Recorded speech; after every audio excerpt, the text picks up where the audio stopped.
અમદાવાદના ઇતિહાસનું સૌથી મોટું ડિમોલિશન ચંડોળા ખાતે થઈ રહ્યું છે. આજે 30 એપ્રિલે બીજા દિવસે દાણીલીમડા તરફના ભાગથી શરૂઆત કરાઈ હતી. આ દરમિયાન કેટલાક લોકો જાતે જ પોતાના મકાનો ખાલી કરતા જોવા મળ્યા હતા, તો કેટલાક લોકોએ હોબાળો પણ મચાવ્યો હતો. ચંડોળામાં ડિમોલિશન દરમિયાન જાણવા મળ્યું છે કે બાંગ્લાદેશીઓ બાળકીઓ પાસે દેહ વ્યાપાર કરાવતા હતા. તે ઉપરાંત સ્થાનિકોનું આતંકી કનેક્શન પણ સામે આવ્યું છે.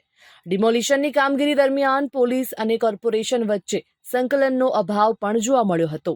ડિમોલિશન દરમિયાન જે ભારતીય નાગરિકના મકાન તૂટ્યા હોય તે બાબતે દાણીલીમડાના કોંગ્રેસના ધારાસભ્ય શૈલેષ પરમાર અને અમદાવાદ કોર્પોરેશનમાં વિપક્ષ નેતા શહેજાદ ખાન પઠાણ મનપા કમિશનરને મળીને ઘરવિહોણા લોકોને હાઉસિંગ પોલિસી અંતર્ગત મકાનો ફાળવવામાં આવે તે માટે રજૂઆત કરશે. આ મામલે હાઈકોર્ટે અન્ય મુદ્દાઓ પર 19 જૂને સુનાવણી કરશે.